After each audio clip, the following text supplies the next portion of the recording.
This was an exciting moment for us because the board of the Filipino Chamber of Commerce has been working on this for quite a while, and we are very pleased that you're all here to join us.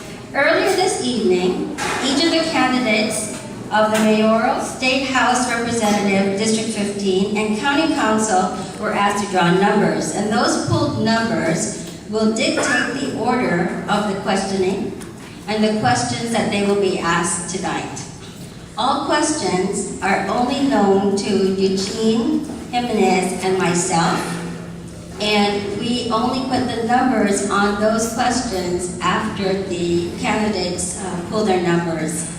The questions tonight are based on the Kauai Filipino Chamber of Commerce's interest in the overall quality of life on Kauai, and will attempt to cover the areas of health, environment, education, business, employment, and diversity.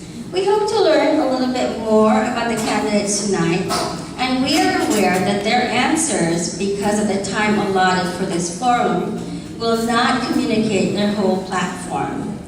Due to the number of the candidates, we will not be able to receive questions from the audience, and also there will not be any time for rebuttals. However, there will be some time after the formal part of the forum to meet and greet the candidates. Please introduce yourselves and what will be your first priority on your first day in office. Mr. Lake, pulled number 1. Aloha, I'm Hapa Hendrix. You may call me Hapa if you're into the whole brevity thing. I'm sorry, say the question again. What will be your first priority on your first day in office? My first priority for my entire campaign is to implement the protocols that reinstitute the Hawaiian Constitution and sovereignty for this nation. Thank you. You're welcome. Mr. Barca.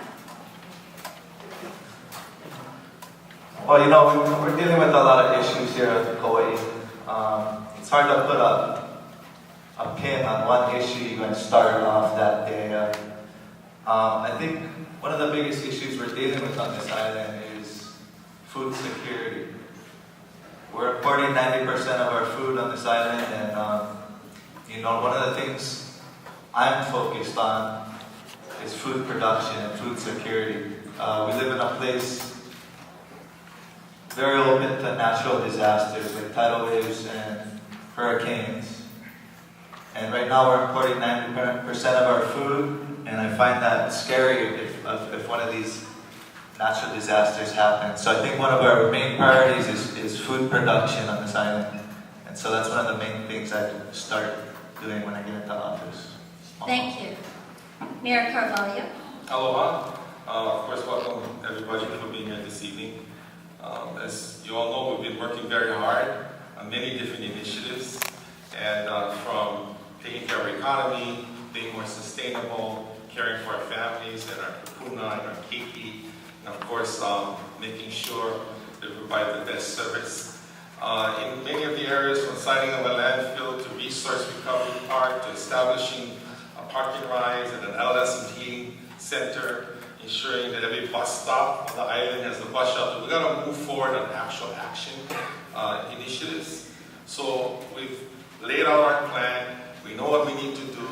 We know that we have a good plan in place to address all parts of our economy and our environment.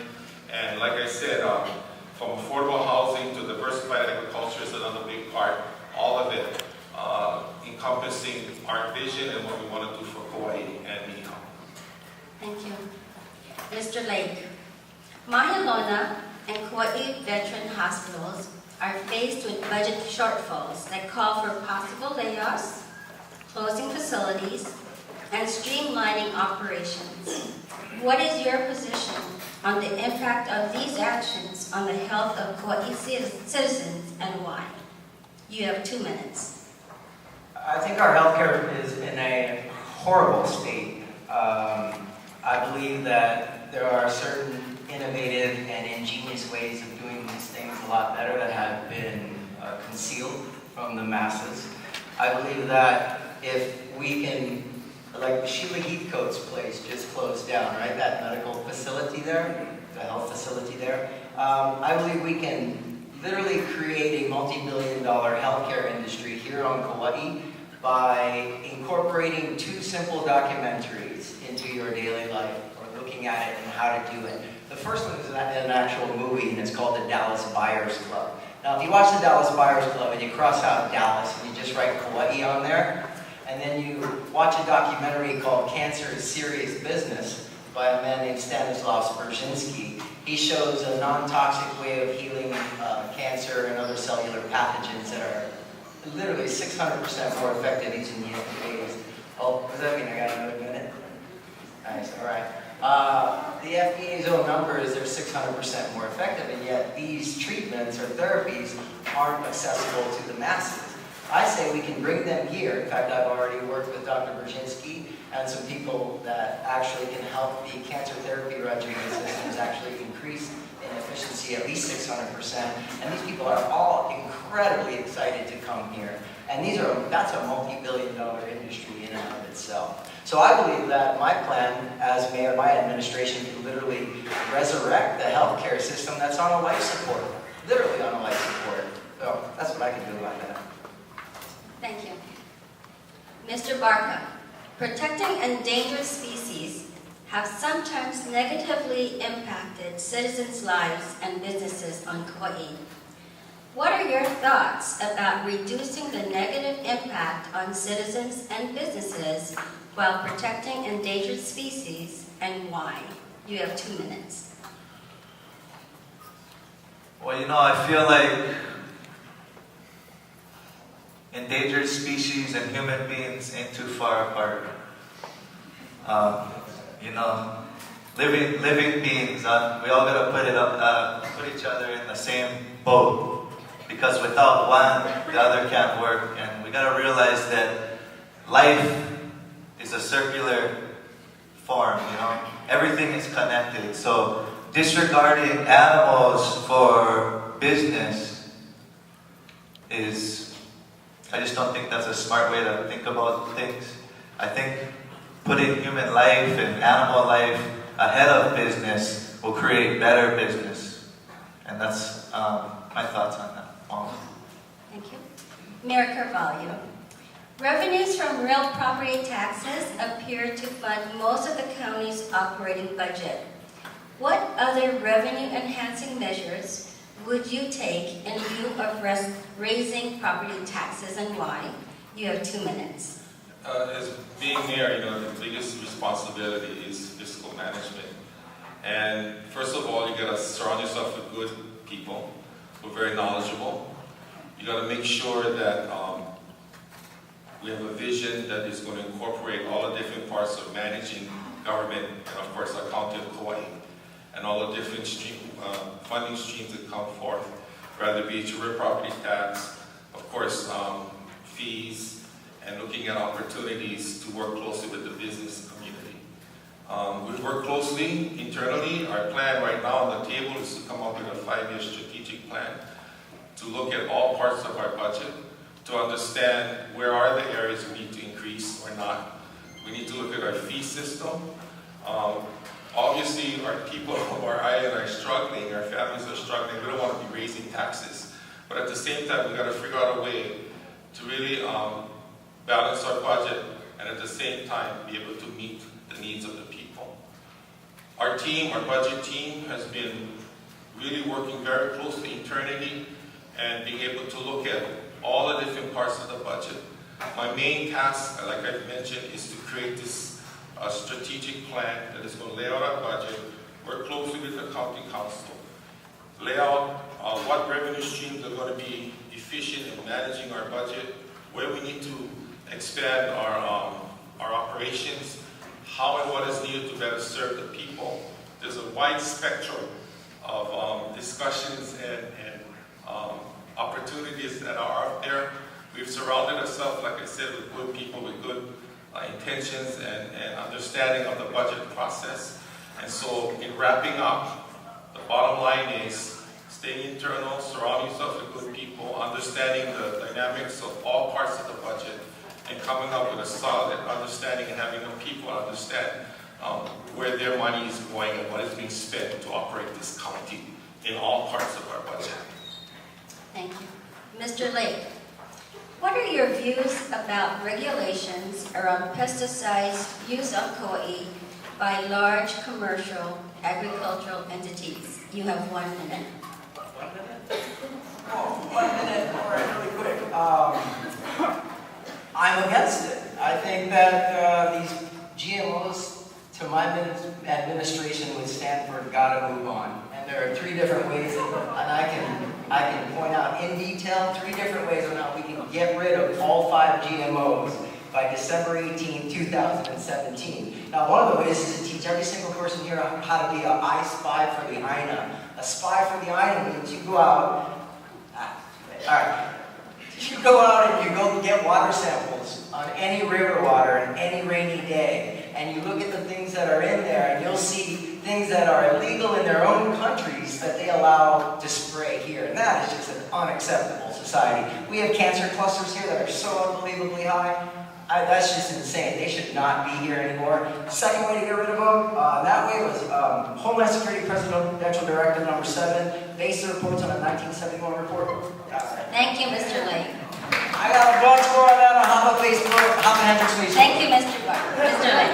Mr. Barca, how would you propose to downsize government while still providing the current level of services to the public? You have 1 minute. Well, you know, I look at the county as a business. Any business, you know, your income needs to be more than your spending. Right now, we're at the point where we're going into debt for the first time that I can remember. You know, we spent our whole savings budget in the last 4 years on, you know, we're still trying to figure it out. But right now, I feel like, you know, it's not just up to me as mayor to make the right decisions. It takes a team of people to make the right decisions and run this county as a professional business. So our families aren't feeling the effects and having to pay more taxes. I think we're at the point where, you know, the largest landowners on the island are getting away with tax subsidies. You know, the chemical corporations are paying taxes for local food production. And us as the people are feeling the effects. Thank you. Mayor Carvalho, how would you weigh maintaining the thriving tourist industry versus new businesses such as the proposed dairy in Mahalapu? You have 1 minute. I think it's important, obviously, for tourism, and we support tourism and encourage visitors to come see our beautiful island. The dairy concept, I support all ag. I think it's important for us to be able to look at a menu of opportunities for Kauai, the world of agriculture, from dairy to ranching to farming, organic farming, all kinds of farming is important for all of us to understand.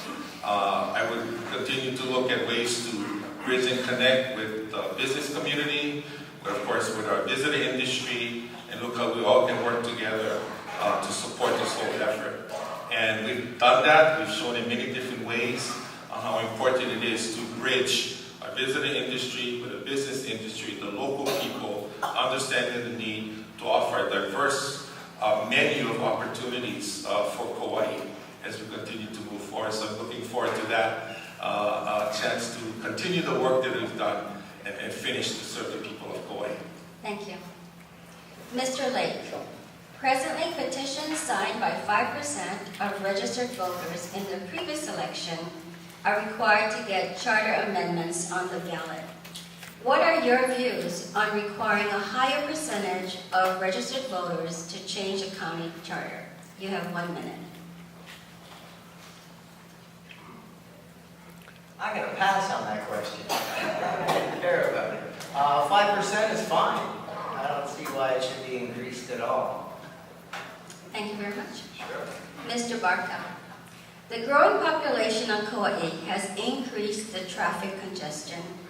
How do you propose to ease the congestion, keeping in mind that most of the highways on Kauai are under state jurisdiction. You have 1 minute. Well, I think we need to put into perspective the places where we have problems, look at the lands around those areas and how we can work with, state, large landowners, communities. How can we unclog our traffic problems? It seems like our worst accidents are in certain places, like by the jail. And, these are the places where I think we need to make the proper changes we need to move forward. I think I look at our island like an elevator, and right now we're at past capacity, we're over capacity. So we really need to put transportation into perspective and traffic into perspective because it is one of the biggest issues we're dealing with on Kauai. Thank you. Mayor Carvalho, how will you use partnerships outside of county government to move projects forward? Please provide an example. You have 1 minute. Partnership is very important. My strength as a leader is bringing people together and making sure that we look at all sides of every issue. Working closely with the business community, working closely with the chamber, working closely with the different organizations within our community, developing partnerships that are strong and healthy, and listening, and being able to sort through all of the discussion pieces and coming up with a solution that is best for all. And it is important for us to understand that in order to get anything done within this world of government, it takes partnership, it takes strong leadership, it takes determination, it takes hearts and soul, it takes all of the above to really coordinate and build trust within government and the business community and for the people at large. So hoping that we can continue with that effort as we move forward through meeting all of the different people in our areas. Would you again join me in thanking the mayoral candidates for